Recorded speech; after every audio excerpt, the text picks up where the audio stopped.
예, 여러분 반갑습니다. 2020년 5월 3일 청년부 설교를 이제 시작하려고 합니다. 오늘 함께 나눌 말씀은 출애굽기 19장 1절부터 20장 21절까지입니다. 오늘 말씀을 영상을 잠깐 정지해 주시고요. 19장 1절부터 20장 21절까지 한번 쭉 읽어 주시기 바랍니다. 예, 다 읽으신 줄로 알고 오늘 대표 기도는 청년부 총무를 맡고 있는 김나실 자매의 기도로 오늘 설교를 시작하도록 하겠습니다. 다 같이 기도하겠습니다.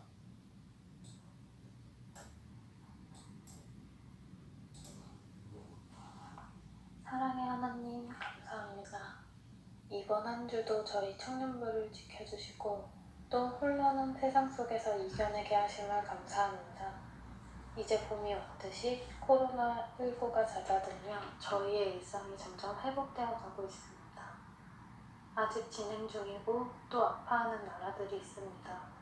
그 안에 힘없고 무고하게 죽어가는 이들이 있습니다. 어서 빨리 코로나19가 종식되기를 희망합니다. 또 이번 주일 현장 예배가 재개됩니다. 아직 코로나19가 완전히 종식되지 않았지만 조심스럽게 시작합니다. 주님, 저희의 예배를 받아주시고 또 지켜주세요.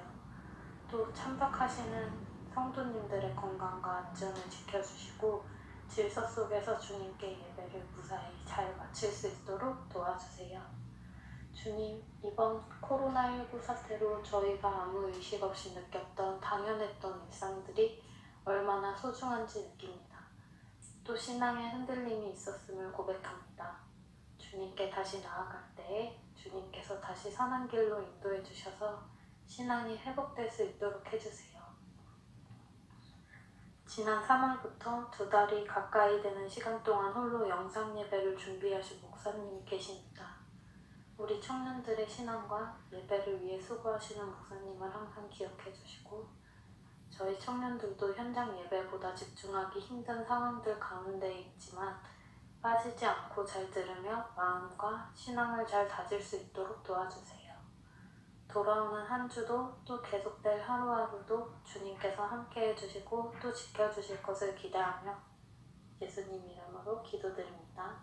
아멘. 아멘. 예, 오늘 말씀을 시작하겠습니다. 출애굽기 11번째 강해입니다. 오늘은 19장과 20장 21절까지의 내용을 나누겠습니다. 지난주에 나눈 것은 이제 이스라엘 백성들이 출애굽해서 홍해를 지나고 그 다음에 광야를 지나고 그 다음에 이제 여러 가지 문제들을 직면하게 되는 그런 내용을 나눴죠. 물이 없거나 먹을 것이 없거나 또 이제 그 여러 가지 불평불만이 있었던 그런 상황들을 직면하는 가운데 하나님께서 요구하시는 것들, 하나님의 법을 가르쳐 주시고 알게 하시고 또 하나님을 위해서 또 하나님께서 세우신 지도자를 돕는 사람들을 선정하는 기준 같은 것을 나눴습니다. 18장까지 내용이었고요. 19장부터 보시면 드디어 이스라엘 백성들이 시내산에 도착합니다. 시내 광야에 이릅니다. 19장 1절부터 보시면 애굽을 떠난 지 3개월 되던 날에 시내 광야에 이르렀고 2절에 거기 시내산이죠. 도착합니다. 그래서 하나님께서 모세를 부르셔가지고 3절에 모세가 하나님 앞에 올라갑니다. 올라가서 산에서 말씀하시는 거죠. 3절 중반부터 보시면 야곱의 집에 말하고 이스라엘 자손들에게 말하라. 4절에 내가 애굽 사람에게 어떻게 행하였음과 내가 어떻게 독수리 날개로 너희를 업어 내게로 인도하였으면 너희가 보았느니라. 중요한 말씀이죠. 19장 5절과 6절을 줄쳐주시기 바랍니다. 매우 중요한 말씀입니다. 세계가 다 내게 속하였나니 너희가 내 말을 잘 듣고 내 언약을 지키면 너희는 모든 민족 중에서 내 소유가 되겠고 너희가 내게 대하여 제사장 나라가 되며 거룩한 백성이 되리라. 너는 이 말을 이스라엘 자손에게 전할지니라. 그러시면서 7절부터 19장 끝까지 이제 하나님께서 강림하셔가지고 이제 이스라엘 백성과 하나님께서 언약을 하시는 장면이 나옵니다. 언약을 하시는 거예요. 언약을 하시는데 여기 보시면 하나님께서 맨 처음에 19장 4절에 내가 너희를 독수리 날개로 업어가지고 인도하였다라고 되어 있습니다. 독수리 날개로 업어서 인도했다. 이것이 이제 약간 어떤 거냐면 독수리가 자기 새끼를 양육하는 방식을 좀 생각나게 합니다. 독수리가 이제 자기 새끼들을 어떻게 양육하냐면 보통 암수 독수리가 만나서 짝짓기를 해가지고 둥지를 틀고 거기서 이제 알을 낳습니다. 알을 낳는데 알을 한 두세 개 정도 알을 낳으면은 그 새끼가 나오지 않습니까? 그 새끼를 아까 그 알이 부화하기 전까지 한 50일 정도를 이렇게 품고 있다가 번갈아 가면서 품고 있다가 부화하면 4개월 정도 키운다고 합니다. 둥지에서. 그 어미 독수리가 계속 끊임없이 먹이를 공수해 와서 새끼한테 먹여가지고 그 새끼가 4개월 정도가 지나면 꽤 크다고 합니다. 커지면 그 새끼가 자기가 날아가서 스스로 날고 또 사냥을 할 수 있을 정도로 이제 성장을 시켜주는 일을 이제 어미 독수리, 아비 독수리가 같이 하는 거죠.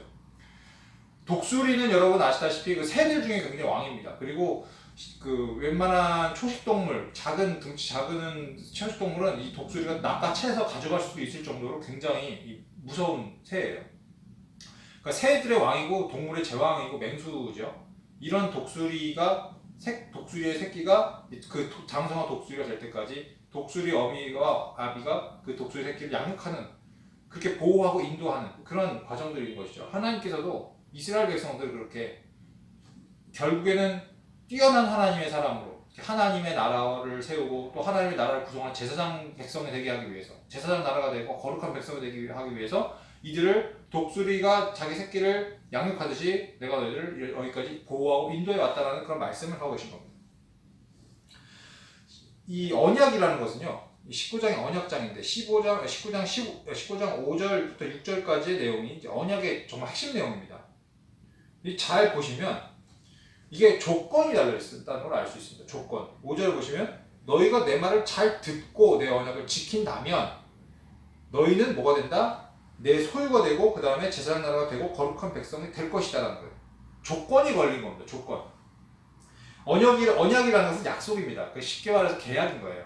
조건이 다른 계약이에요. 너희들이 내 말을 잘 듣고 나한테 순종하면 너희들은 뭐가 된다? 나의 제사장 나라가 내 소유가 되고 제사장 나라가 되며 거룩한 백성이 된다는 것이죠. 이 세 가지를 나눠보고자 합니다. 하나님의 소유가 된다는 것과 우리가 제사장 나라가 된다는 것, 그 다음에 거룩한 백성이 된다는 것이 무엇인가, 이 세 가지를 좀 나눠보고자 합니다. 여러분 이 세 가지는 어렵게 생각하실 게 없는 게 저희가 창세기 강의 때부터 계속 말씀드렸듯이 하나님의 시와 통치권에 대한 내용이에요. 하나님의 시, 거룩한 백성이죠. 통치권, 하나님의 나라입니다. 그러니까 같은 말입니다. 사실 이 창세기 1장부터 쭉 이어져 내려오는 그 두 가지 근본적인 진리, 하나님께서 우리 사람을 만드시고 당신의 백성을 부르신 이유와 목적이 무엇인가, 하나님의 시를 형상을 회복하고 하나님의 나라를 확장하는 귀한 하나님의 백성과 나라로 세우시는 그런 과정, 그런 비전들이 계속 출애굽기에도 이어지고 있는 겁니다. 말만 바뀔 뿐이에요. 언어만 바뀔 뿐이지 근본적으로 똑같습니다. 첫 번째, 너희는 모든 민족 중에 내 소유가 되겠고 라고 되어 있습니다. 19장 5절 말씀이죠. 이 소유라는 말이 중요합니다. 이 히브리어로 세굴라라고 합니다. 세굴라. 이 세굴라라는 말이 무슨 뜻이냐면 특별한 보물이라는 뜻입니다. 그냥 우리 한글 성경에 소유라고 되어 있지만 사실 이게 특별한 보물, 그냥 보물도 아니고 아주 중요하고 특별한 보물이라는 얘기예요. 우리가 하나님 말씀을 잘 듣고 그분의 말씀을 순종하고 하나님 백성이 되면 하나님께서 우리를 무엇으로 대우해 주신다는 겁니까? 하나님 보시기에 아주 특별한 보물로서 우리를 대우해 주신다는 거예요. 그렇게 간직해 주신다는 겁니다. 여러분, 보물이 있다고 생각해 봅시다. 굉장히 비싼 다이아몬드가 여러분 집에 있다고 생각해 봐요. 여러분은 그걸 어떻게 취급하겠습니까? 어떤 도둑이 들어와도 훔쳐갈 수 없는 아주 은밀한 곳에다 잘 숨겨두지 않겠습니까? 하나님께서도 우리를 어떻게 간직하시냐면 사탄이라는 도둑이 우리를 함부로 해하지 못할 정도로 우리를 굉장히 귀하게 보호하신다는 거예요. 어떻게 보호하시느냐? 그냥 무조건 감싸주신다는 게 아니고 우리가 사탄에게 넘어가지 않은 정도로 우리를 훈련시켜준다는 거예요. 우리 스스로가 도둑 같은 마귀에게 넘어가지 않도록, 뺏기지 않도록 우리 스스로를 보호할 수 있을 정도로 우리를 하나님의 말씀으로 훈련시키시고 보호할 수 있을 정도로 우리를 단련시켜 주신다는 얘기입니다. 그 중에 하나가 뭐냐? 시련과 연단일 수 있습니다.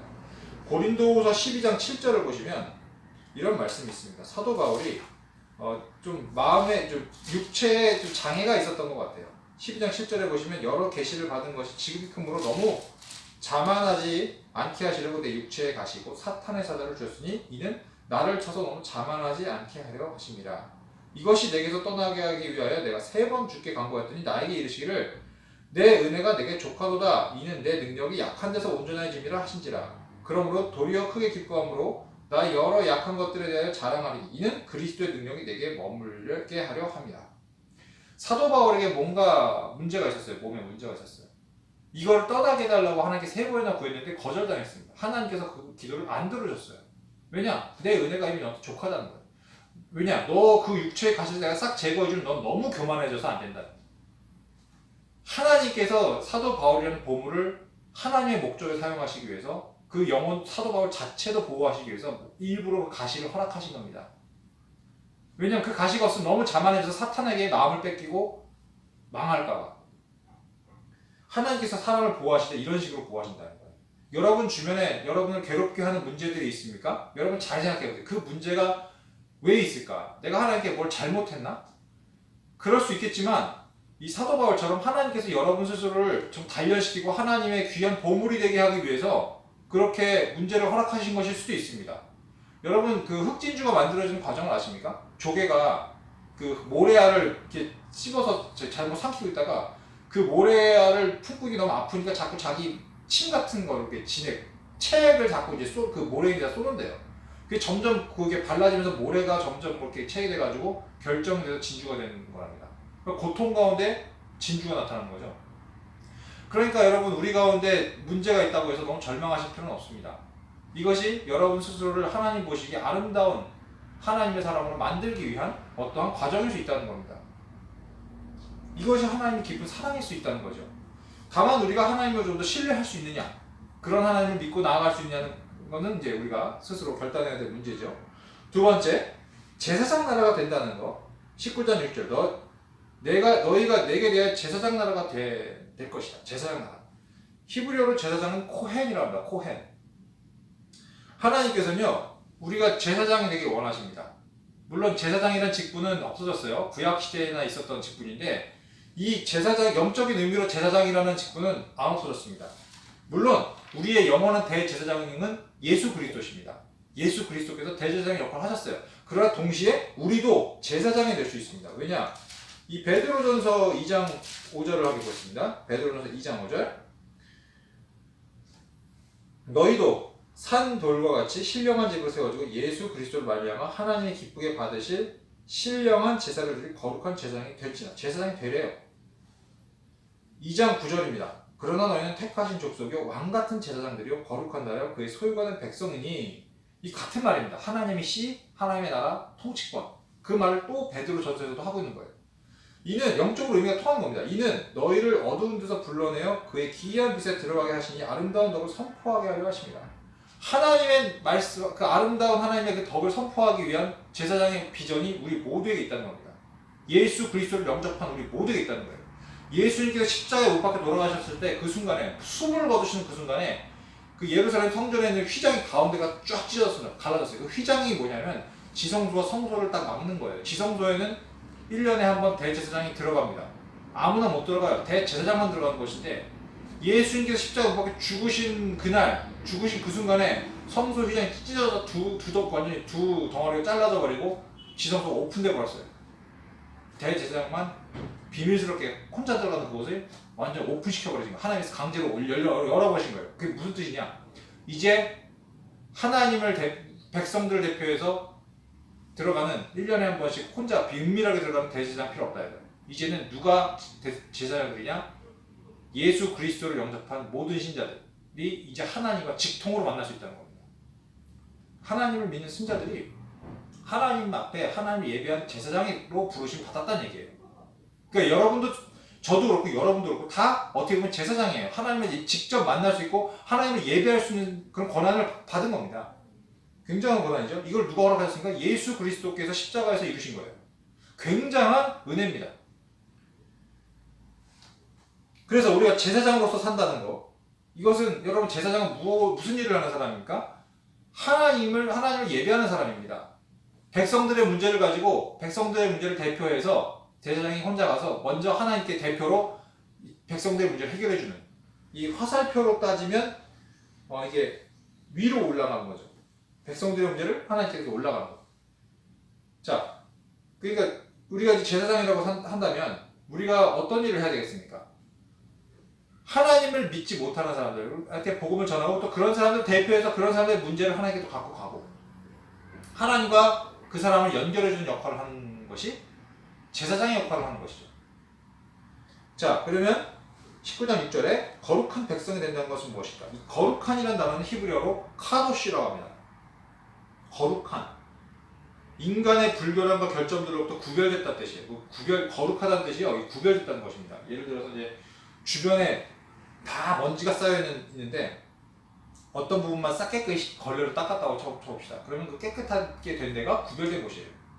그러니까 구별됐다는 것은 이 세상 사람과 같지 않고 하나님 보시기에 구별된, 어제는 좀 뭔가 다르네, 내가 보기에 특별한 애라고 하실 만한 그런 것이 거룩한 것입니다.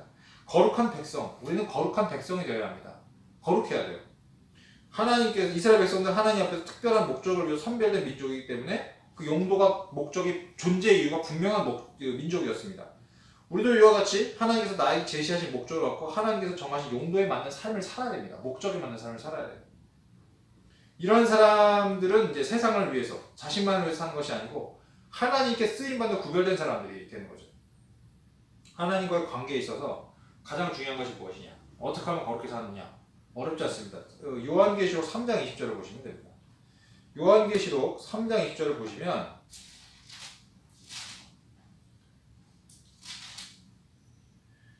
볼지어다 내가 문 밖에 서서 두드리노니 누구든지 내 음성을 듣고 문을 열면 내가 그에게로 들어가 그와 더불어 먹고 그는 나와 더불어 먹으리라. 여러분, 유명한 성화 중에 예수님께서 이렇게 문 두들기고 있는 성화를 보신 적 있으실 겁니다.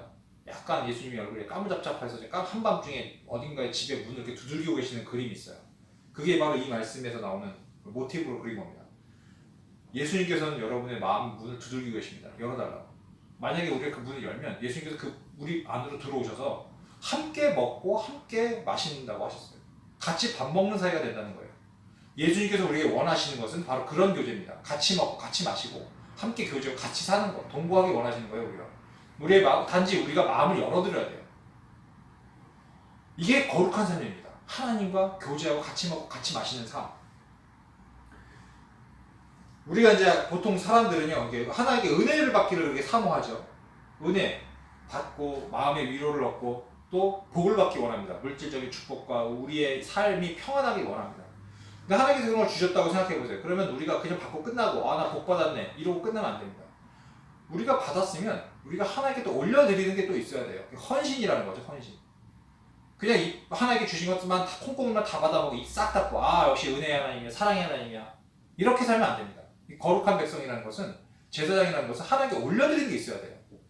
받은 은혜만큼 하나님께 나에게 이런 것을 주신 것에 너무나 감사하다는 마음으로 또 올려드리는 것이, 자발적인 마음으로 올려드리는 것이 있어야 제대로 된 제사장의 삶이며 거룩한 백성의 삶인 것이죠.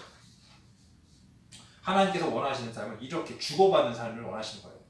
하나님께서, 예수님께서 그 방에, 내 마음에 들어오셔서 그는 나와 더불어 먹고 나는 그와 더불어 먹겠다. 이 무엇이냐? 서로 주거니 받거니 서로 나눠 먹는다는 얘기예요.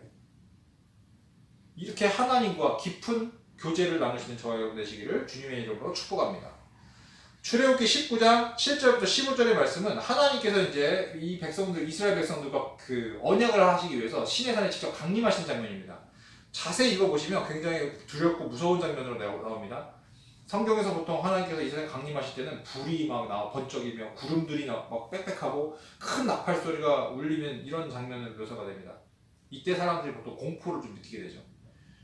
이런 장면이 또 어디 나오냐면 에스겔서 1장에 나옵니다. 에스겔 선지자를 만나러 하나님께서 오실 때 그때의 모습이 굉장히 웅장하면서 영광스러우면서 크고 무섭고 두려운 모습으로 내려오시죠.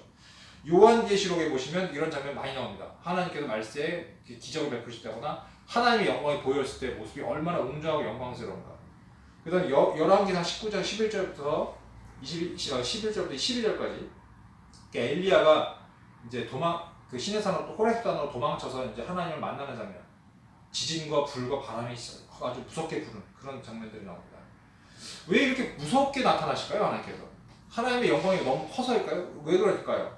이게 하나님께서요 사람들에게 공포를 조장하셔서가 아니고요, 이게 하나님 자체가 워낙에 크고 위대하신 분이라서 그렇고요. 또한 뭐냐면은 하나님의 임재 앞에 인간이 굉장히 존재 자체가 죄인이잖아요. 우리 인간들은.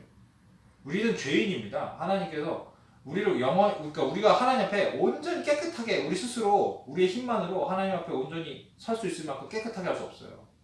예수 그리스도의 보혈의 공로가 아니면 불가능해요. 그러니까 인간 자체가 그 원죄가 있고 죄이기 때문에 물론 예수님께서 죄를 용서해 주지만 우리가 하나님 앞에 그 존재 자체 죄인 사람이 하나님의 거룩한 그 임재 앞에 가까이 갈 수가 없습니다. 가면 어떻게 되냐? 죽어요. 여기 나오잖아요. 19장 7절부터 15절 나오면 선을 딱 그어놓고 이 산 어디까지 오지 말라고 딱 정하십니다. 왜냐? 하나님의 그 거룩함이 너무 거룩하셔가지고 이 죄인된 인간이 가면 감당이 안 되는 겁니다. 죽는 거예요. 그냥. 그 하나님께서 너무나 거룩하시고 완전하시고 영광스러우시기 때문에 감히 인간 따위 가까이 할 수 없다는 것이죠. 그래서 이 백성들이 무엇을 해야 되냐? 선도 넘지 말아야 되지만 정결해야 돼요. 19장 10절에 보시면 여호와께서 모세에게 이르시되 너는 백성에게로 가서 오늘과 내일 그들을 성결하게 하여 거룩하게 하는 뜻입니다. 카도시 거룩하게 하고 그들에게 옷을 빨게 하는 겁니다. 14절부터 15절 보시면 모세가 산을 내려와 백성에게 이르러 백성을 성결하게 하니 그들이 자기 옷을 빨더라. 모세가 백성에게 이르되 준비하여 셋째 날을 기다리고 여인을 가까이 하지 말라. 그 여인을 가까이 하지 말라는 얘기는 남자들과 서로 이제 동침하지 말라는 거예요. 부부간에 부부관계 할 수 있잖아요. 근데 이 하나님을 만나기 전에 그런 것도 하지 말래요. 정결하게 그냥 우리 성관계가 여러분 죄는 아닙니다. 당연히 부부간에 관계할 수 있는 건데 그 자기만의 그 즐거움을 찾지 말라는 거예요. 하나님 만날 때는 경건한 마음으로 자기가 원하는 그 즐거움을 좀 내려놓고 그 다음에 여기 보시면은 자기 단장을 다 빼래요. 뭐 자기 예쁘게 꾸민 이런 것도 싹 내려놓고 하나님 앞에 경건한 마음으로 하나님을 만날 준비를 하라는 거죠.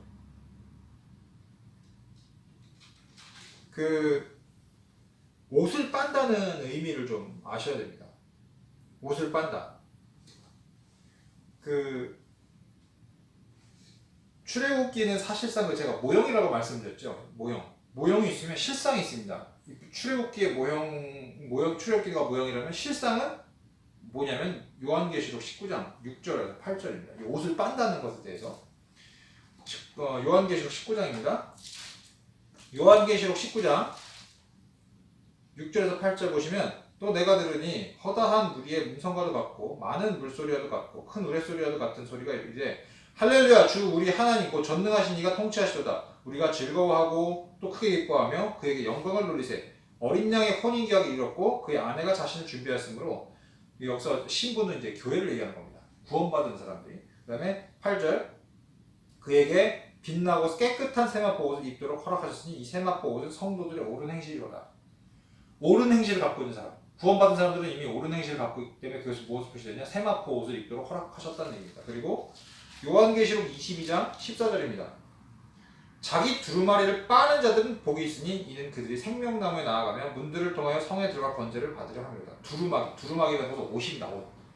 두루마기 옷이에요. 그걸 빨래하는 사람들은 복이 있다. 그런 사람들은 천국에 들어간다는 얘기예요. 두루마기가 의미하는 바가 옳은 행실, 하나님 보시기에 깨끗함, 예복 같은 것을 이제 상징하다 본다면 하나님 이게 상징적인 그림 언어잖아요.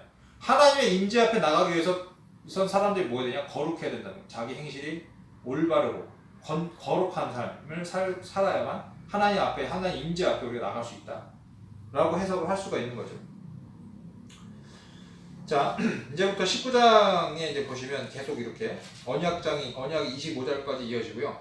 이제 20장부터는 하나님께서 그 산에서 하나님의 언약, 하나님의 법을 이제 계시하시는 그런 장면이 나옵니다. 제일 먼저 하나님 어떤 법을 선포하시느냐? 십계명입니다. 여러분 잘 아시는 십계명. 출애굽기 20장의 십계명, 그 다음에 20장 22절부터 쭉 이제 여러 가지 법들, 21, 22, 23장에 걸쳐서 하나님께 여러 가지 율법들을 말씀하십니다. 제가 초창에 말씀드렸듯이 이런 율법을 왜 보여주느냐? 하나님께서 무엇을 좋아하고 싫어하시는가를 백성들에게 알려주신 거예요. 그래서 너가 정말 나와 같이 교제하는 사람이 되려면 내가 어떤 걸 좋아하고 싫어하는지를 알아야 되지 않느냐. 그래서 코드 맞추는 작업을 하시는 겁니다. 그리고 나서 마지막으로 24장에 다시 한번 언약하십니다. 그 언약을 하실 때 이제 또 언약하신 또 장면들이 또 나와요. 또 나오고 25장부터 40장까지 또 이제 하나님께서 다시 이제 뭘 알려주시느냐? 성막을 어떻게 만들어야 되는지를 구체적으로 다 알려주십니다. 그래서 그걸 또 마지막에 출애굽기에는 그걸 만들어줘요. 만들고 하나님께서 그 성막에 임재하시는 장면까지 나옵니다. 그리고 출애굽기가 끝나는데요. 이제부터 법을 소개해 드릴 겁니다. 오늘 20장 10계명까지만 나눌 건데 이 법, 24장까지 법이 이제 주게 세 가지로 나뉩니다. 율법이거든요. 율법. 첫 번째 도덕법입니다. 그리고 의식법, 그러니까 제사에 대한 법, 시민법이라고 해서 사람과 사람 간의 법입니다. 이 세 가지가 있어요. 첫 번째 도덕법입니다. 대표적인 거 십계명이죠. 십계명은 출애굽기 20장 3절부터 17절까지도 나오고 신명기 5장 7절과 21절에도 나옵니다. 그 신약시대 이 십계명은요, 여러분 지금도 유효한 겁니다. 없어진 거 아닙니다. 십계명은 정말 유효합니다. 굉장히 기본이 되는 법, 하나님을 향한 법이에요. 피조물인 사람에 대해서 하나님께 요구하신 것이 뭐냐? 하나님을 섬길 수 있는 방법이 무엇인지를 알려주는 도덕법입니다. 하나님께서 하나님의 뜻을 나에게 찾아오셔서 전달해 주신 것이에요. 그러니까 화살표로 따지면 위에서 아래로 내려오는 법이라고 할 수 있겠습니다. 두 번째, 영적인 교회, 의식법이 있는데 뭐냐면 주로 제사법입니다. 제사법. 이제 이 제사에 관련된 법들은 이제 앞으로 레위기에 본격적으로 많이 나옵니다. 5대 제사, 번제, 소제, 화목제, 속건제, 속거제 제사라든지 제사드린 재료와 방식에 따라서 화제, 소제, 전제, 거제, 요제 이런 것들. 그 다음에 절기, 신명기 16장에 기록된 3대 절기, 6월절, 77절, 초막절이라든지 레위기 23장에 기록된 3대 절기를 포함한 7대 절기, 안식일, 6월절, 초실절, 오순절, 나팔절, 속죄일, 초막절 이런 절기들에 대한 율법들. 이게 전부 다 그 제사법, 의식법에 해당되는 겁니다. 그리고 이제 출애굽기 25장부터 28장에 나온 성막 제작과 관련된 제사장들의 의복, 제사장들의 의복은 어떻게 만들고 성막은 어떻게 만들고 이런 것들이 전부 다 의식법에 들어가죠. 하나님께서는 이스라엘 백성들을 깨끗하게 간직하시기 위해서 이런 율법들을 세우셨습니다. 그런데 신약시대는 이런 법들이 그리스도께서 오심으로 인해서 완성됐어요. 그러니까 제가 말씀드렸잖아요. 출애굽기에 나오는 그 구약 모세오경에 나오는 구약의 모든 율법들은 뭐다? 그 그림 언어들입니다. 특별히 이제 제사에 관련된 법들은 전부 다 그림 언어예요. 그것의 실상이 뭐냐면 예수 그리스도예요. 예수 그리스도의 그 모습을 구속사역과 그분의 그 의미를 눈에 보이는 모형으로 만들고 절기를 만들어 지키는 것입니다. 그 실상은 뭐다? 예수 그리스도이시기 때문에 예수 그리스도가 오셨었기 때문에 이미 구약의 율법, 제사법들은 다 완성된 거예요. 우리가 또 그 구약의 율법들을 제사법들 일일이 다 지킬 필요가 없는 겁니다. 그 제사법이 갖고 있는 의미를 한번 생각해 보면 이런 거죠. 우리가 하나님께 올려드리는 겁니다. 제사는 절기도 마찬가지고 하나님과 함께 누리는 것. 인간 입장에서 하나님께 올려드리는 것이 화살표로 따지면 위로 올라가는 거죠. 이렇게. 그러니까 십계명 같은 도덕법들은 하나님께서 내려주신 겁니다. 하나님께서 뭘 좋아하시고 뭘 싫어하시는가. 하나님의 마음을 오픈해 주신 거예요. 그러면 의식법과 제사법들은 우리 하나님께 올려드리는 겁니다. 이렇게. 그리고 시민법이 있습니다. 시민법은 이제 쉽게 말씀드리면 이제 사람과 사람 간에 시켜야 될 법들이에요. 이 구약 시대의 모세오경에 그런 법들이 나옵니다. 근데 중요한 건 뭐냐? 그 당시 문화와 그 당시 사람과 그 당시 상용하는 법의 테두리 안에서 정해주신 율법이지 이것이 그대로 지금 현대사회에 적용하기에 무리가 있습니다. 1대1로 적용이 안 돼요. 이 시민법은 시대에 따라 바뀝니다. 그 시대에 따라 문화에 따라 바뀌기 때문에 민족에 따라 또 바뀌기 때문에 이거는 이 구역에 나오는 그 시민법은요 그 당시 문화를 고려해서 우리가 해석해야 되는 것이지 그대로 해석할 수가 없습니다. 이것조차도 여러분 그리스도께서 오심으로 완성됐습니다. 그리스도께서 새로운 계명을 주셨어요. 새로운 법. 이 시민법마저도 해당되는 새로운 법을 주셨는데 그게 뭐냐? 서로 사랑하라는 거죠. 사랑이 나중에 또 말씀드리겠지만 그 사랑이 이 모든 율법의 완성입니다. 완성. 시민법을 굳이 화살표로 표현하자면 이렇게 이제 수평적인 화살표가 되겠죠. 그래서 다 합쳐버리면 이게 참 어떻게 되냐면 모양이 십자가가 됩니다. 우연일까요? 이게 십자가가 됩니다. 그래서 우리가 십자가를 어떻게 해석하는 사람도 있냐면 십자가, 하나님과의 우리 인간의 관계, 주고받는 이런 관계, 그리고 수평적인 인간 간의 주고받는 관계라고도 해석하시는 분이 있어요. 일리가 있는 해석입니다. 자, 이제 본격적으로 십계명을 좀 나눠보겠습니다. 여러분 다 아시는 십계명입니다. 제1계명 20장 1절부터 2절 읽어보겠습니다. 하나님이 이 모든 말씀을 말씀하여 이르시되 나는 너를 애굽 땅 종되었던 집에서 인도하여낸 내 하나님 여호와니라. 십계명 서문이 뭐냐? 내가 누구냐? 하나님 내가 누구냐면 너희들을 애굽 땅 종되었던 데서 이끌어낸 여호와라는 것을 다시 한번 강조하고 있습니다. 너희를 구원한 나 하나님 여호와가 너에게 법을 준다. 그리고 3절 너는 나 외에 다른 신을 내게 두지 마라. 내 앞에 다른 신 섬기지 말라는 거예요. 기독교 신앙의 매우 기초적이고 기초적이며 매우 크고 첫째 되는 계명이 바로 이겁니다. 하나님만을 사랑하는 거예요. 하나님만. 하나님만 섬기고 하나님만 사랑하라. 따라서 우리는 이 세상 우주 만물을 창조하시고 우리를 구원해 주시기 위해서 그의 아들이신 예수 그리스도를 보내신 그 하나님만을 섬겨야 합니다. 하나님 외에 다른 신을 섬기는 종교를 쫓거나 하나님보다 더 좋아하는 것이 있으면 그게 우상이 됩니다. 그건 다른 신을 섬기는 게 되는 거예요. 구약시대 때는 하나님 말고 뭐 이렇게 바알이라든지 아세라 상을 이렇게 만들어 놓고 막 절했어요. 다른 신을 섬기는 게 눈으로 보였습니다만 지금 우리 이 시대에도 물론 다른 신을 섬기는 사람도 있죠. 다른 종교. 그런데 우리 기독교인의 입장에서 이 내 하나님 너는 나 외에 다른 신 내게 두지 말라는 말씀이 어떻게 적용될 수 있느냐. 내가 하나님 말고 더 사랑하는 게 있으면 그게 바로 다른 신을 섬기는 겁니다. 이게 일계명을 어기는 거예요. 여러분 마음을 잘 생각해 보세요. 여러분이 지금 현재 하나님을 제일 사랑하고 있는가? 아니면 하나님 말고 다른 것이 내 마음을 가득 이렇게 잡고 있는가? 예를 들어서 이런 것도 그 우상 하나님과 다른 신을 섬기는 게 될 수 있습니다. 예를 들어서 내가 하나님을 믿고 섬기긴 하는데 내가 이미지를 그려놓은 하나님이 있어요. 예를 들어서 주로 이제 마음에 상처가 많거나 아픔이 많은 사람들이 자기만의 이미지를 하나님의 이미지를 만들고 그 하나님을 섬기는 사람들이 있습니다. 이게 굉장히 좀 예민하고 조심스러운 부분인데 그것도 잘못하면 다른 신이 될 수 있습니다. 내가 기대하는 하나님, 내가 원하는 하나님을 이렇게 틀로 만들어 놓고 이 하나님을 내가 하나님으로 믿고 있는 거예요. 이건 어떻게 보면 무지해서 그런 겁니다. 하나님이 어떤 분이신가를 하나님 말씀을 통해서 알아야 돼요. 그 하나님의 전체적인 모습이 어떤지, 이 성경 말씀을 통해 계시던 하나님의 모습이 어떤지를 좀 바르게 알고 나서 제대로 된 하나님을 섬겨야 되는데 성경도 읽지도 않고 그냥 내가 아는 추상적인 하나님의 모습을 딱 그려놓고 내가 아는 하나님은 이렇게 나한테 물질적인 복을 주는 하나님이야. 뭐 이런 식으로 예를 들면 이런 틀에 밖에 자기가 만들어진 이미지로서 하나님을 섬기는 것 이것도 잘못하면 다른 신을 섬기는 것이 될 수 있습니다. 이거 굉장히 좀 조심스럽게 그러나 진지하게 생각해볼 문제입니다. 성경 전체를 읽어봄으로 인해서 성경에 계시된 하나님이 어떤 분인가를 좀 전반적으로 알 필요가 있어요. 내가 정말 제대로 된 하나님을 이미지를 갖고 혹시 섬기고 있는 것인지 내가 제대로 된 하나님을 섬기고 있는가 아니면 내가 그냥 만든 이미지의 하나님을 섬기고 있는가를 한번 생각해 보시기 바랍니다. 2계명입니다. 20장 4절 너를 위하여 새긴 우상을 만들지 말고 또 위로 하늘에 있는 것이나 아래로 땅에 있는 것이나 땅 아래 물속에 있는 것에 어떤 형상도 만들지 말지며 그것들을 절하지 말며 그것들을 섬기지 말라. 나 내 하나님 여호와는 질투하는 하나님인즉 나를 미워하는 자의 죄를 갚되 아버지로부터 아들에게도 3, 4대까지 이르게 하거니와 나를 사랑하고 내 계명을 지키는 자에게는 1000대까지 이르는 베푸느니라. 어떤 형태의 생물을 본떠서 만든 형태를 만들지 말라는 거예요. 그걸 만들어서 거기다 절하지 말래요. 이 당시 고대 사회는 이런 식의 우상 숭배가 만연했죠. 지금도 있지 않습니까? 하지 말라는 거예요.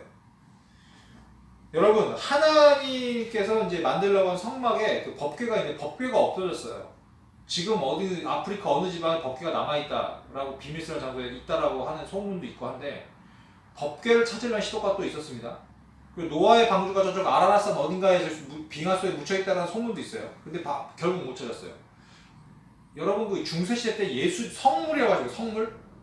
이 성스러운 물건들을 찾고 뭐 성스러운 물건들 찾아갖고 어디 박물관 보관돼 있고 뭐 그런 게 있어요. 근데 가짜로 나중에 다 밝혀지고 그런 게 있습니다.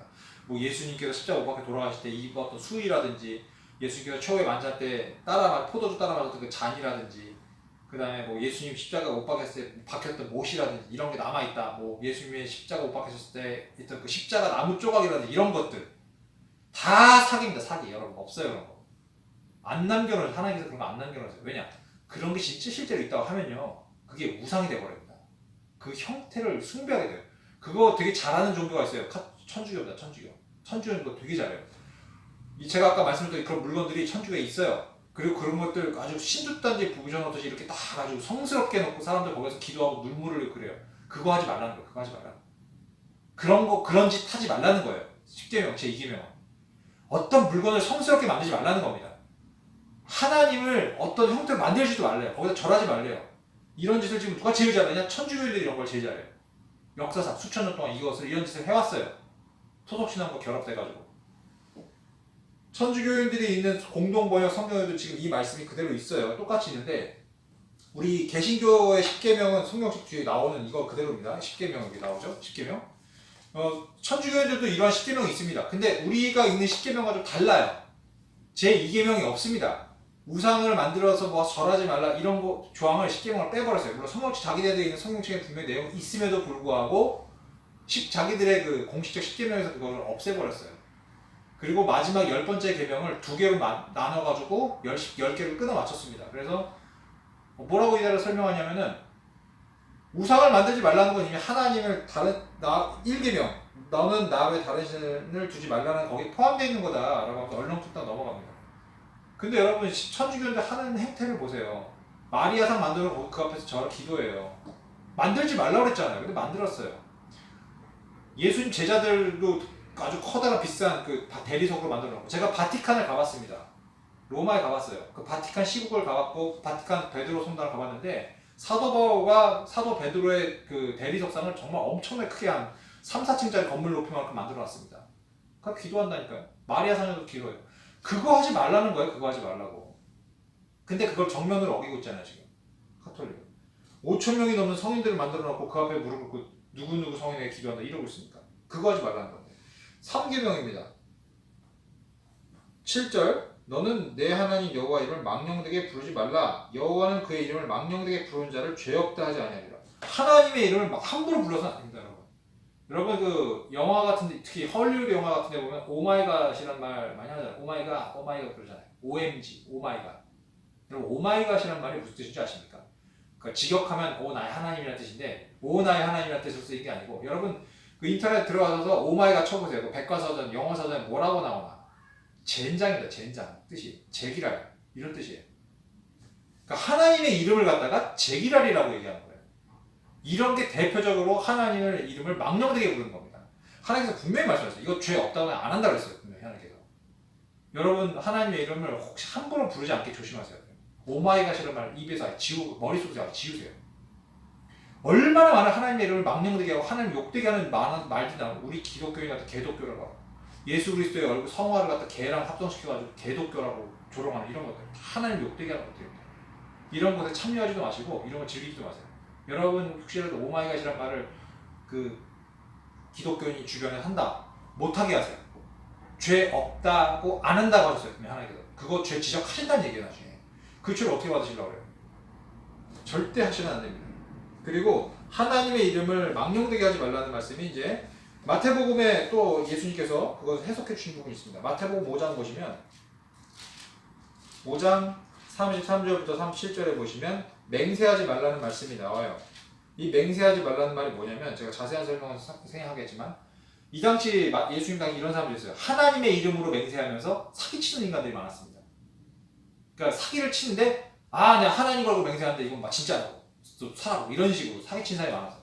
하나님의 이름을 그런 식으로 쓰지 말라는 얘기예요. 이것도 망령되게 부르는 거다라는 것이죠. 4계명입니다. 8절이죠. 안식일을 기억하여 거룩하게 지키라. 이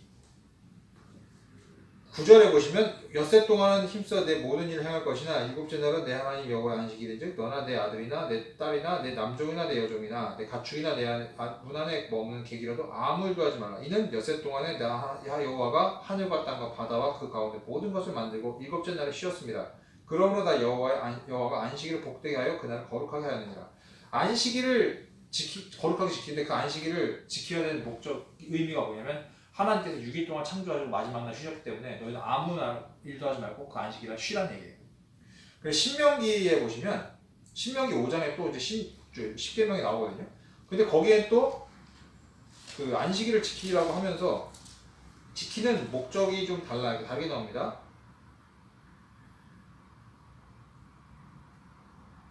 보시면은 신명기 5장 15절입니다. 너는 기억하라. 내가 애굽 땅에서 종되었더니 내 하나님 여호와가 강한 손과 편팔로 거기서 너를 인도하려나니 그러므로 내 하나님 여호와가 내게 명령하여 안식일을 지키라 하느니라. 하나님께서 출애굽을 시켜주셨잖아요. 구원을 주셨잖아요. 노예 상태 이집트에서 노예 상태에 있던 상태에서 백성들을 끌어내서 자유를 주셨지 않습니까? 그걸 기억하는 의미로 안식일을 지키라는 거예요. 여러분 안식일은 현재 토요일입니다. 근데 우리 개신교는 토요일을 안식일로 지키지 않죠. 주일날 그러니까 일요일을 우리는 안식일 주일로 지킵니다. 그러니까 안식일과 주일은 사실 다른 거예요. 왜 우리가 주일을 일요일날로 지키느냐? 예수님께서 부활하신 날이 그 안식일 다음 날이었기 때문입니다. 안식일 다음 날이 일요일 오늘 그러니까 일요일날 그리고 주일을 지키는 것이죠. 물론 안식일을 우리가 지킬 필요는 없지만 이 안식일을 지키라는 그 의미를 우리는 지금까지도 되새길 필요가 있어요. 첫째 뭡니까? 하나님께서 이 세상의 주인이시며 창조자라는 것을 우리가 의미를 되새길 필요가 있고, 두 번째, 예수 그리스도를 통해서 우리를 구원하셨잖아요. 이스라엘 백성들을 이집트에서 출애굽시켜서 구원하셨듯이 하나님께서 당시의 독생자 예수 그리스도를 보내셔서 우리를 구원해 주시고 구원을 기념하는 그 날로서 우리가 주일을 지키지 않습니까? 또 우리가 하나님을 또 전능하신 하나님의 그 창조주이신 하나님께 영광 돌리기 위해서 모이는 것이고, 그래서 안식일을 지키라는 의미로서는 우리가 이 십계명을 의미로서 재해석해서 우리가 지킬 필요는 있다. 주일을 그렇게 맞이할 필요가 있다. 물론 주일만 그렇게 생각하면 안 되겠죠. 평상시에 항상 우리가 이 두 가지 의미를 마음에 새기고 살아야 됩니다. 다섯 번째 계명입니다. 20장 12절이죠. 내 부모를 공경하라. 그러면 내 하나님 여호와가 내게 준 땅에서 내 생명이 길리라. 여러분 오래 살고 싶으십니까? 여러분 부모에게 효도하시기 바랍니다. 이거는 약속에 있는 첫 계명이라고 분명히 예수께서 말씀하셨어요. 계명은 그냥 해라인데 만약에 네가 이걸 하면 이렇게 될 거라는 유일한 계명입니다. 너 부모 공경하지? 그럼 네가 이 세상 오래 살 거야 라는 거예요. 여러분 부모를 공경하시기 바랍니다. 부모는 하나님께서 주신 권위자 중에 하나예요. 어쩔 수 없어요. 우리가 부모를 선택할 수 없지 않습니까? 없습니다. 우리가 부모를 선택할 수 없어요. 마음에 안 들어도 부모는 부모예요. 하나님께서 주신 부모이기 때문에 자식으로서 할 도리는 다 해야 합니다. 성경적 원리예요. 그 창세기 강해 때 야곱이 자기 아들 2명을 저주하죠. 3명을 저주하죠. 르벤, 시몬, 레위. 시몬과 레위가 저주를 받잖아요. 근데 그 저주대로 되잖아요. 레위는 물론 좀 반전이 있었지만 시몬 같은 경우는 나중에 기업을 못 받아요. 자기 그 유다의 지파에 흡수돼 버립니다. 레위도 물론 중간에 반전이 있어서 하나님께 축복을 받았지만 얘네가 결국 48개 조각으로 찢어져가고 각 지파로 흩어져서 살게 됩니다. 야곱이 뭐라고 저주했습니까? 너네들은 흩어질 것이다 그랬잖아요. 부모의 그 축복권과 저주권이 있어요, 여러분. 하나님께서 자식들 위해 세우신 영적 권위이기 때문에 영적인 권위가 있단 말입니다. 부모님한테 잘하시기 바랍니다. 여러분 부모가 나중에 죽기 전에 여러분한테 머리에 안수하고 하나님의 이름으로 축복할 수 있습니다. 그럼 축복 받는 거예요, 진짜로. 여러분 농담이 아니고 진짜 영적인 원리라니까요. 부모는 자기 자식을 축복할 권리가 있어요. 여러분도 나중에 결혼해서 여러분 자식한테 여러분 자식 머리에 손 얹고 안수기도 하세요. 그건 여러분 권리입니다. 부모의 권리예요. 하나님께서 부여해주신 영적인 권리입니다. 할 수 있어요. 축복하세요. 여러분도 여러분 부모한테 안수해달라고 하세요. 축복해달라고. 하나님 예수 그리스도의 이름으로 하나님의 이름으로 나한테 축복해달라. 축복 받는다니까요, 진짜. 그렇게 여러분 부모가 여러분을 마음껏 축복하려면 어떻게 돼요? 여러분이 부모한테 잘해야 돼요. 부모를 공경해야 됩니다. 이게 하나님께서 세우신 법칙입니다. 이거 뭐 효도가 유교 사상이라고 생각하시는데 아닙니다. 여기 10계명에 나오잖아요. 그 유교 사상이 이게 훨씬 몇백 년 전부터 이미 하나님께서는 이 영적인 원리로 부모를 공경하라고 해놨어요. 13절 살인하지 말라는 거죠. 사람 죽이지 말라는 겁니다. 근데 여러분 사람을 죽이면 당연히 안 되죠. 구약 성경에서 사람을 죽이면 자기 목숨을 내는 사형당하는 것이 그 죄값인데, 우리가 신약 성경을 보실 필요가 있습니다. 이 율법에 대해서 예수님께서 뭐라고 해석을 하셨느냐. 마태복음 5장 21절부터 21절입니다. 옛사람에게 말하면 살인하지 말라. 누구든지 살인하면 심판을 받게 되리라 하였다는 걸 너희가 들었으나. 방금 말한 그 얘기입니다. 출애굽기 20장 13절을 예수께서 인용하신 거예요. 너네 옛사람들, 그러니까 10계명 얘기하신 거예요. 옛날에 너네 10계명에 보면 살인하지 말라고 그랬잖아. 근데 난 이렇게 해석한다. 22절 나는 너에게 이르노니 형제에게 노하는 자마다 심판을 받게 되고 형제를 내가 라가 욕입니다. 욕. 그 당시 욕하는 자는 공에 잡혀가게도 미련한 놈이라고 하는 자는 지옥불에 들어가야 되리라. 그러므로 예물을 제단에 드리려다가 거기서 내 형제에게 원망 들을 만한 일이 있는 것이 생각나거든 예물을 제단 앞에 두고 먼저 가서 형제와 화목하고 그의 예물을 드릴지니라. 그러니까요, 예수님께서 보시는 살인은 물리적으로 칼로 사람 찔러 죽이는 것뿐만 아니라 마음속으로 그 사람을 욕하거나 미워하는 것도 살인이라는 거예요.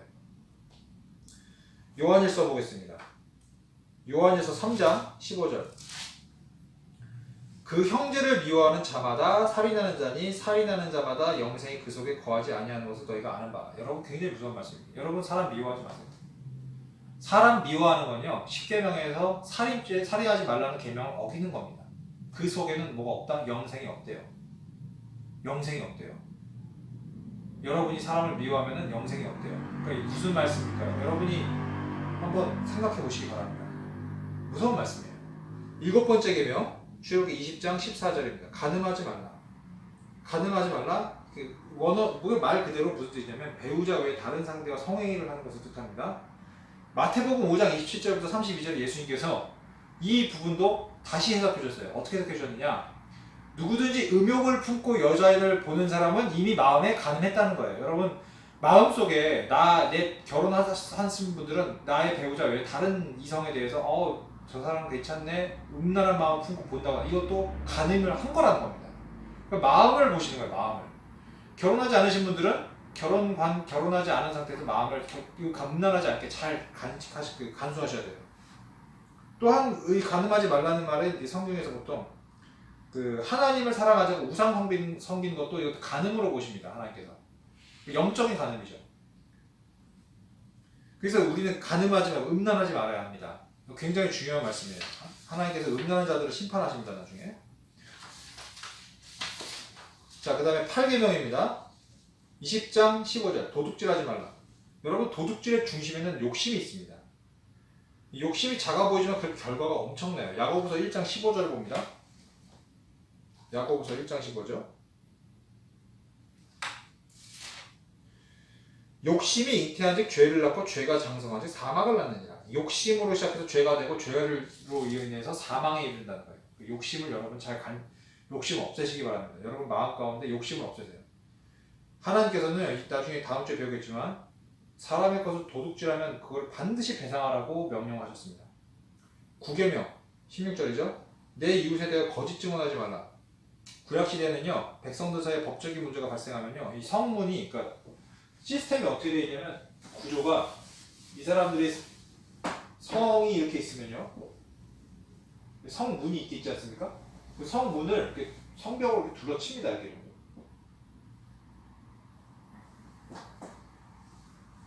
이런 구조로 되어 있어요.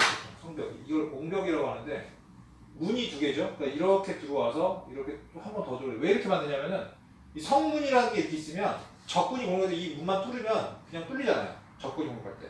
그래서 방어에 유리하도록 이렇게 이 추가적인 성벽을 더 둘러쳐서 문을 두 개를 만들어요. 그래서 적군이 쳐들어서 이쪽 문이 뚫리더라도 여기 문 하나 더 뚫어야 돼요. 그러면 적군이 일로 들어오면 갇히는 거잖아요. 그때 군인들이 벽 사이로 싹 둘러싸고 이 적군을 공격해서 격퇴해버리는 겁니다. 문도 보호하고. 그래서 방어를 목적으로 이렇게 성벽을 이런 구조로 만드는데 이 전쟁을 하지 않을 때는 평상시에 여기가 뭐가 되냐면은요 광장이 돼요. 광장. 그리고 여기에 그 의자들을 쫙 깔고 앉아서 이 성의 노인네들, 그러니까 장로들이 여기 쫙 앉아 있어요. 그러면서 뭐 하느냐? 여기서 재판을 합니다. 성 안에 문제가 있거나 무슨 시비거리가 생겼을 때 어디를 가느냐? 사람들이 다 그 사람들 당사자들이 이 성문 안에 들어가서 이 광장에 가서 이 자리에 앉아 있는 노인들, 장로들, 오래 사신 분들, 연륜이 높으신 분들 앞에 재판을 받는 거예요. 이런 문제가 있는데 어르신들의 고견을 구합니다. 그럼 어르신들이 이걸 듣고 판단해줘요. 근데 여기서 중요한 게 뭐냐? 이럴 때 중요한 게 뭐예요? 증인들이 중요해요. 증인들이. 범죄 현장을 봤거나 들었던 증인들이 자기가 들은 그대로, 본 그대로 말하는 정직한 답변을 해야 되는데 만약에 누군가랑 짝짝꿍 해가지고 거짓말을 한다. 그러면 거짓 증인이 되는 거예요. 그거 하지 말라는 거예요. 내 이웃에 대해서 거짓 증거하지 말라는 거예요. 거짓말 하지 말라는 겁니다. 왜냐? 거짓의 아비는 누굽니까? 마귀입니다. 거짓의 아비는 마귀. 요한복음 8장 44절에 나옵니다. 거짓의 아비는 마귀이기 때문이에요. 거짓말하지 말라는 거예요. 그리고 그렇게 거짓말할 경우, 재판장에서 거짓 증언할 경우 주로 동기가 뭐냐? 자신의 이익이 걸렸거나 욕심이 있거나 그 사람과의 어떤 관계에 있거나 그 자체가 악하다는 거죠. 자, 10계명입니다. 제 10번째 계명 17절. 내 이웃의 집을 탐내지 말라. 내 이웃의 아내나 그의 남종이나 그의 여종이나 그의 소나 그의 낙이나 무릇 내 이웃의 소유를 탐내지 말라. 탐내지 말라. 여러분 중요한 말씀 하나 보겠습니다. 골로새서 3장 5절입니다. 골로새서 3장 5절. 그러므로 땅에 있는 지체를 죽이라. 곧 음란과 부정과 사욕과 악한 정욕과 탐심이니 탐심은 우상숭배니라. 여러분 10계명이요. 이게 서로 별개의 10개 계명이 아니에요. 서로 다 얽혀 있어요. 욕심을 가지면 우상숭배가 되면서 하나님을 섬기지 않게 되는 겁니다. 하나님을 온전히 제대로 섬기면 욕심이 없어지는 거룩해지면서 하나님께 이웃과의 관계가 좋아지는 거예요. 그러니까 10계명은요 서로 유기적으로 연결되어 있습니다. 한 계명만 딱 지키고 한 계명만 어긴다. 이러고 이게 불가능한 거예요. 하나님을 온전히 사랑하게 되면요 이웃도 사랑하게 되는 겁니다. 난 하나님만 제대로 사랑하고 이웃은 안 사랑하는 이게 불가능하다니까요. 구조적으로. 이게 불가능해요. 물론 순서가 있습니다. 이웃을 먼저 사랑하는 게 아니라 하나님을 먼저 사랑해야 돼. 이 순서는 있어요. 근데 십계명 자체가 전부 이게 유기적으로 연결되어 있기 때문에 어느 것 하나 삐뚤어지면 다 엉컹클어집니다. 그래서 십계명이라는 것은요, 근본적으로 예수님께서 아주 명확하게 정의를 해줬습니다. 십계명은 무엇이냐? 이 많은 십계명뿐만 아니라 많은 율법들이 있는데 그 율법들의 가장 큰 계명이 무엇인가를 마태복음 22장 34절부터 40절의 말씀 가운데 명확하게 말씀해 주셨습니다. 보겠습니다. 예수께서 사두개인들로 대답할 수 없겠다 하셨다면 바리새인들이 듣고 모였는데 그 중에 한 율법사가 예수를 시험하여 묻되 선생님, 율법 중에서 어느 계명이 큽니까? 예수께서 이르시되 내 마음을 다하고 목숨을 다하고 뜻을 다하여 주 너의 하나님을 사랑하라 하시니 이것이 크고 첫째 되는 계명이래요. 그러니까 제가 말씀드렸죠. 순서에 문제가 있다고. 순서는 뭐가 먼저예요? 하나님을 사랑하는 것이, 온 마음을 다해서 사랑하는 것이 첫째 계명이고 그 다음이 뭐냐면 둘째도 그처럼 내 이웃을 내 자신처럼 사랑하라는 거예요. 이 두 계명이 온 율법과 선지의 강령입니다. 그러니까 여러분, 이 10계명이 있고 그 외에 여러 가지 복잡한 율법이 있지만 그걸 딱 두 개로 압축하면 뭐냐? 하나님 사랑과 이웃 사랑이라는 얘기입니다. 순서는 뭐가 먼저다? 하나님 사랑이 먼저다. 하나님을 온전히 섬기고 사랑하게 되면 자연스럽게, 아까 그 십자가 있죠, 십자가.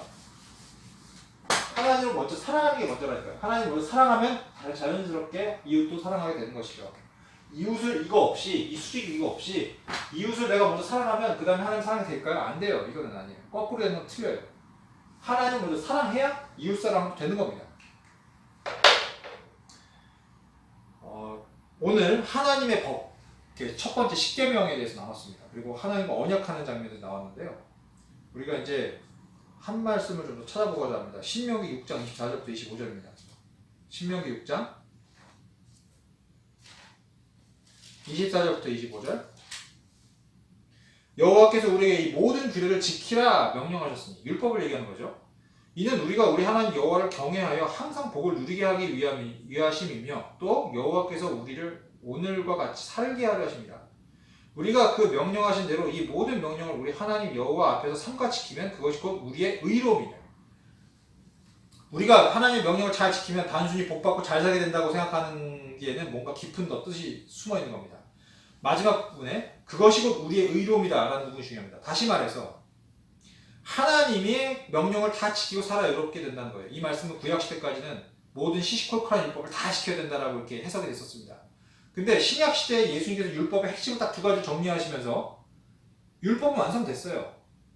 예수 그리스도 오심으로써 이미 제사법과 의식법 같은 건 싹 다 완성되고, 시민법 같은 건 제가 말씀드렸죠? 그 시대에 따라 바뀌는 거고, 근본적인 뭐가 남았어요? 하나님의 관계에 대한 법, 도덕법 남았잖아요.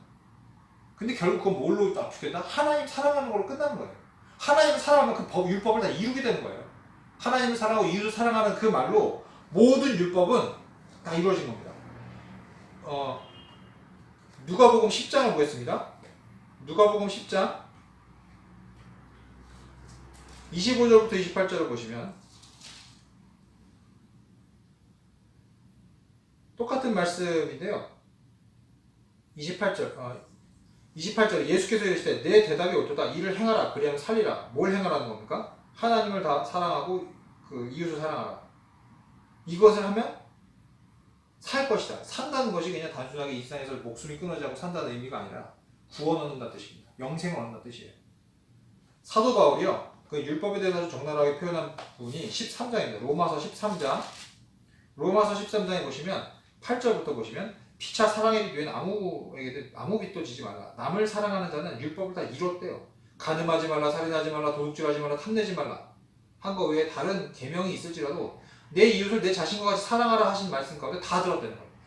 하나님을 온전히 사랑하고 먼저 이웃을 사랑하게 되면요, 뭐 다른 짜잘한 10계명의 법들은 다 이미 이룬 거나 마찬가지라는 얘기예요. 10절 사랑은 이웃에게 악을 행하지 아니하나니 그러므로 사랑은 율법의 완성이니라. 율법을 다 지켜야 삽니다. 근데 그 율법을 지키는 건 어떻게 하느냐? 사랑하면 되는 거예요. 이 70%의 율법 하나 다 지키는 것보다 하나님을 온전히 제대로 사랑하는 사람들은 이웃도 사랑하게 되고 그 사랑이 율법을 자연스럽게 완성시키기 때문에 시시콜콜하게 율법을 지켰냐 안 지켰냐 따지고 들 필요가 없는 거예요. 이걸 따지고 듣는 인간들이 누굽니까? 바리새인들이에요. 율법 플러스 알파로 다른 율법들을 지네가 만들어가지고 일부러 만들어가지고 사람이 만든 전통을 만들어가지고 들이대면서 예수 그리스도 당신은 왜 이런 법, 우리가 만든 법을 안 지키냐 시비 거잖아요. 뭘 몰라도 한참 모르는 인간들이 근본을 모르는 거예요. 하나님께서 그 율법을 왜 주셨는지, 그 율법을 왜 계시하셨는지, 율법에서 하나님께서 정말 의도하신 게 무엇이었는지를 놓친 겁니다. 예수님께서 말씀하신 게 뭐냐? 그 율법에 의도하는 게 뭐냐? 하나님께서 뭘 원하시냐? 너의 마음이라는 거예요. 하나님을 사랑한 너의 마음을 열고 하나님을 내 마음속에 들어와서 같이 먹고 마시는 관계가 되면 끝난 겁니다. 율법을 시시콜콜한 걸 하나 뭐 제사법 밀가루 얼마큼 덜고 뭐 이런 필요 없다는 거예요. 율법을 온전히 이루고 싶으십니까, 여러분? 하나님의 계명을 이루고 싶으세요? 하나님을 사랑하십시오. 여러분의 마음을 열고 예수 그리스도를 영접하십시오. 그분과 같이 먹고 같이 마시세요. 그게 율법을 이루는 겁니다. 사랑이 최고입니다. 최고. 여러분 기독교 교리 딱 중요한 뭐 두 가지 들라고 하면은 첫째가 구원 교리고 둘째가 사랑 교리입니다. 근데 뭔가 우선이라고 하기가 참 어려운 것이 하나님께서 우리를 구원하신 것도 사랑이에요. 사랑하심도 구원하신 거 아닙니까?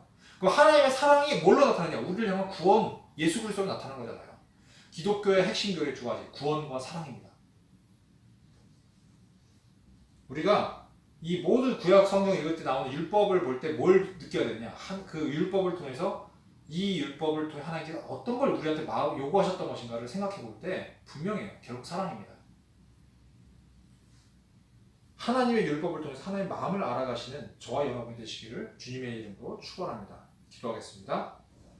사랑의 하나님, 저희가 정말 하나님을 사랑하는지 다시 한번 돌아봅니다. 우리가 하나님을 정말 생명 다해 사랑하기 원합니다. 하나님을 정말 뜨겁게 사랑하기 원합니다. 우리의 마음의 문을 열고 예수 그리스도를 영접해서 예수님과 함께 먹고 마시는 관계가 되기 원합니다. 거룩한 백성, 제사장 나라가 되며 또한 하나님의 특별한 보물로서 하나님의 소유가 되기 원합니다. 나의 영혼을 하나님께 바칩니다. 하나님께서 원하신 대로 사용하여 주시고 훈련시켜 주시옵소서. 독수리가 독수리 새끼를 훈련시켜 보호하듯이 우리를 보호하여 주시고 인도하여 주옵소서. 하나님께 저의 모든 영과 혼과 육을 다 드리기 원합니다. 가져가 주시고 하나님께서 원하신 대로 사용하여 주시옵소서. 우리의 마음을 열어드리기 원합니다. 우리 안에 들어와 주옵소서. 우리가 정말 생명 다해 하나님을 사랑하고 이웃을 사랑하기 원합니다. 이 모든 말씀 예수님의 이름으로 기도드렸습니다. 아멘. 축도하겠습니다. 이제는 영원한 생명의 강이신 생수의 근원이신 예수 그리스도의 은혜와 우리에게 법도와 율례를 가르쳐주시는 하나님의 사랑하심과 오늘도 우리에게 하나님의 말씀을 생각나게 하시고 기도하게 하시며 우리를 인도하신 성령 하나님의 교통하심이 오늘 말씀에 따라서 전능하신 하나님을 생명 다해 최고로 사랑하고 또한 우리의 가족들과 이웃들을 진심으로 살아가며 살기로 결단하는 이 영상 설교를 시청하고 있는 모든 성산교회 성도들에게 지금부터 영원토록 함께 있으시기를 축원하옵나이다. 아멘. 예, 설교를 마쳤고요. 이제 내일 이제 주일이죠. 대예배가 재개된다고 합니다. 예, 기쁜 마음을 금할 수가 없습니다. 이제 여러분들 얼굴을 다시 보게 되어 기쁘고요. 이제 빠른 시일 내에 우리 교육부서 예배도 정상화되었으면 좋겠습니다. 이를 위해서 같이 한번 기도해 주시기 바라고 여러분의 개인 경건 생활, 기도와 말씀 생활도 열심을 내시기를 다시 한번 당부드립니다. 감사합니다.